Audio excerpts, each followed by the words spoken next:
Knows Who is back. Is that your identity? Identity returns Friday on NBC. Today's Woman is brought to you by Neutrogena Healthy Skin Anti-Wrinkle Intensive Serum, the deep wrinkle treatment.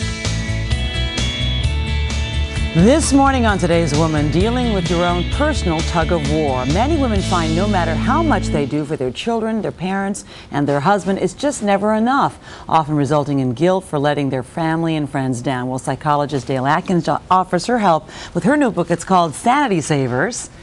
Dale, good morning. Good morning, Ann. You know, Joanne Woodward, the actress, once told me that she thought that this idea of multitasking was a crime against women. How did we get in this state where we really feel like we have got to do it all? Well, we've gotten in this state because there's this enormous expectation that we thought we could do everything our mothers did, our foremothers did, and then we have all of these other things that are expected of us, and we expect of ourselves to be able to juggle everything at once and to do everything well. And when we put one of those juggling balls down, we feel as if we've failed. I know, we have such a high bar. Case in point, Shiray McLean, who is running her own business with her husband, as well as raising 2 young children. Let's listen to what she has to say.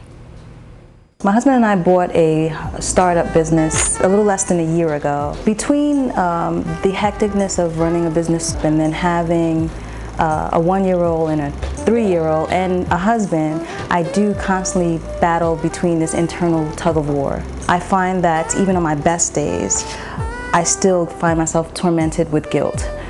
There's always something I left out, but I don't want to spend any less time with my kids. And I don't want to spend any less time with my business. It needs me. They need me. My husband needs me. We try as much as we can to reserve our weekends for family time. It is challenging though. You know, the bar is so high on all these areas. It's not like we can fail at being a good mother. It's not like we can fail at being a good wife. It's not like we can fail at our jobs. I mean, that's why it's so hard, I think. But so many people interpret it as if they failed, and they feel guilty. Okay, but give us some practical advice. I mean, well, we're going to feel good. We're going to feel guilty.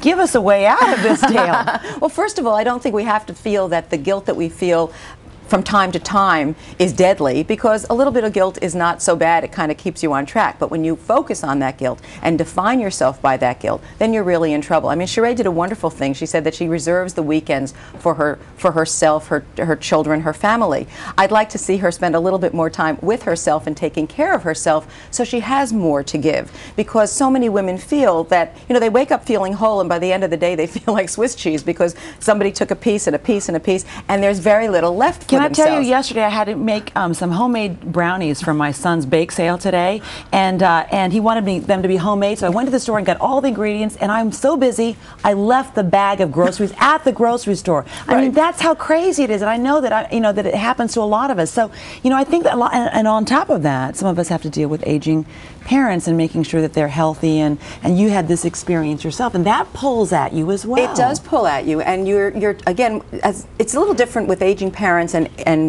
caring for your children, because when you're doing caring it for at your the same time sometimes. Precisely, but the emotional tug of war is what really you have to pay attention to, so that you are feeling when you're with your children that it's stressful, but it's promise and it's hopeful. When you're dealing with a parent who is on the decline, there's sadness and there's grief, and you really need to pay attention to the fact that your feelings have to be dealt with. So if you build yourself up and put yourself in reserve, on your reserve tank, so that there's always something in there that you can draw on, whether it's breathing, whether it's going to visit with a friend when you go to visit your parent. You're talking about doing something for your soul, and if there's one thing that women should take away from this segment, it is take care of yourself. I mean, you know, I had a doctor once tell me once that, you know, every day he sees people, he's got to tell them, you know, this is your last few, you've only got 6 months or whatever, and these people think, oh my gosh, I didn't get to do this yet. I didn't get to do that yet. You've got to take care of your soul.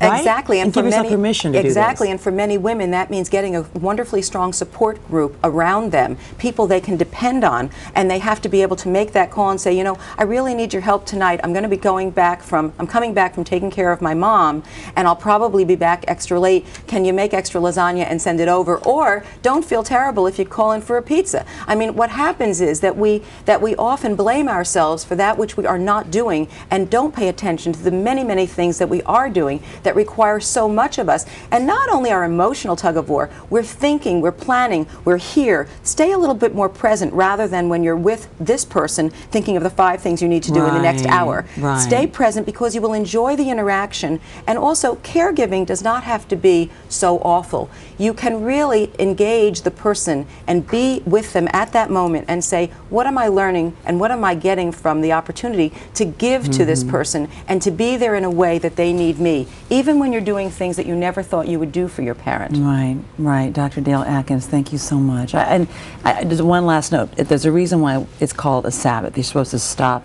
and rest. Yes. Okay, on that note, Yes. we have to leave it because we're out of time. Always fun to talk to you. Thank you. We're back with much more of today right after this.